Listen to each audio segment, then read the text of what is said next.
আমি বাড়িতে বাইরে যাব মানে বিয়া করার পরে তুই বাড়িতে যাবে গা, আমি এই বাড়িতে থাকবো। 5 বছর বিদেশ করে আমি এই বাড়ি করছি, আমি এই বাড়িতে বাড়ি যাবো মানে আমি এই বাড়িতে থাকবো, তুই বাড়ি যাবি। আর তুই তো আসলে বেকার, আমি কষ্ট করে টাকা পয়সা কামাই সাসারে দিছি, তারপর বাড়ি ঘর করছে আর আমি বাড়িতে বাড়ি যাবো মানে। তোমার ফাউনাটিয়া তুমি ঠিকই বুঝে নিছ, ঠকাইছো খালি আমারে। বেমেনের মতো কথা কইস না, বাড়িতে বাড়ি পরে কথা ক। এবারে লাগে ঝগড়া করে আমার বউ বাড়িতে গেছে গা, বাড়িতে আজি আবার তোরে দেয় তে আমার বউ আর বাড়িতে আইতো না। তোমার বউ থাকবো না থাকবো এটা আমার যায়ের বিষয় না, কিন্তু এটা আমার কষ্টের টেহার বাড়ি। চাচা তোমার ছোট বাতিজারে কিছু করোনা গেলি কি সবসময় খালি এই জায়গা জমি লয়ে ফেসাল পারে। চাচা আমরা জমি জমা লয়ে গেঞ্জাম হইতাছে আর তুমি ওয়ান টুর বই পড়ো, তুমি কি পাগল হয়ে গেছো নাকি? চাচা এই বই পড়া বাদ দিয়ে এখন আমার দুই ভাইয়ের একটা সমাধান করে দেন। তোরা সমাধান করার কথা বলছস, সমাধান আমি কইরা দেম। আর এই ওয়ান টুর বইয়ের কথা বলছস, এই ওয়ান টুর বই ছোটকালে তোরা অনেক মিল মহব্বতে পড়তি, আর তোরা দুই ভাই সম্পত্তি নিয়ে ভাগাভাগি শুরু করে দিছস। ইমোশনাল কথা বাদ দাও, বাড়ি লইয়া সমস্যা বাড়ির সমাধান করে দাও। চালু এবার সমাধান করে দাও, আর সমাধান করে ওর বাড়িতে বাড়ি করে দেও। সমাধান করে দিতে পারি, একটা শর্ত আছে, আমার সাথে এক জায়গায় যাইতে হইব। আমি অনেক জায়গায় যাইতে রাজি, কিন্তু আজকে এই বেজালটা সমাধান করতে হইব। জাহাঙ্গীর, আয়ুব, তাহলে চল তোরা আমার সাথে। কিরে বাতিজা এখানে দাঁড়াইলি কেন? কেন চাচা আর কত দূর যামু?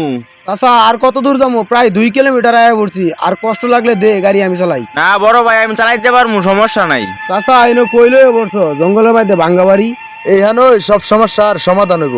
কি কইতাছো এটা? কি সমস্যার সমাধান হইব এই ভাঙ্গা বাড়িতে? বাতিজারা, এই যে বাড়িটা দেখতেছ, এই বাড়িটা আমার বাপের বাড়ি। এই বাড়িটাতেই আমার যৌবনকাল আমি কাটাইছি। কি কো এটা এমন নোংরা যে তোমার একটা বাড়ি আছে আঙ্গরি করে দয়া কও নাই? চাচা এই ভাঙ্গা বাড়ি আমারে দিলে নিমু না, আমারে ওই বাড়ি দিতে হইব। ওই বাতিজারা শুন, তোরা তোরা তো জানতে আমি তোর বাপের স্বাস্থ্য ভাই, কিন্তু না, আমি তোর বাপের আপন ভাই। কি কই এটা? এতদিন ভাবতাম বাবার তো ভাই, আজকে শুনলাম যে বাবার আপন ভাই। তোদের মতো আমরাও দুইটা ভাই ছিলাম, অনেক মিল মহব্বত ছিল। তারপর বিয়ে করলাম, বিয়ে করে তোর চাচিকে নিয়ে এই বাড়িতে উঠলাম। আর যখন সংসারটা বড় হইলো, তোদের দুই ভাইয়ের মতো আমাদের ভিতরেও এই সম্পদ নিয়ে গ্যাঞ্জাম সৃষ্টি শুরু হইলো। তোদেরকে নিয়ে যে সমস্যায় পড়ছি আমি, এই সমস্যায় পড়ছিল আমার বাপ, কারণ আমরা দুই ভাইতে এক ভাইও সম্পদের ভাগ ছাড়তে চাই না। আমি বিয়ে করার পরে এই বাড়িটা আমার বাপে আমার নামে লিখে দিছে, যার কারণে আমার ভাই আমার লোকের রাগ করে ঢাকা চলে গেছে। এখন আমার টাকা পয়সা সবই আছে, কিন্তু আমার ভাইটা নাই। আমার ভাইটা ঢাকা যাওয়ার পরে আমি ঢাকা যায় অনেক খোঁজাখুঁজি করলাম, কিন্তু কোনো জায়গায় আমার ভাইটারে আমি পাইলাম না।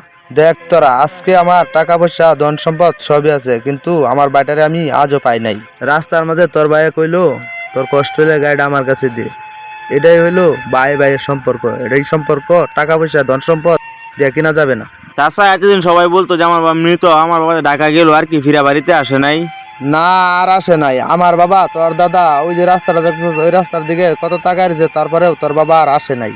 আর শুন, আমার বাপের মরার আগে একটা ইচ্ছা ছিল, তোর বাপের মুখটা দেখবো, কিন্তু আমি হতভাগা, আমি আমার বাপের মনের ইচ্ছাটা পূরণ করতে পারি নাই।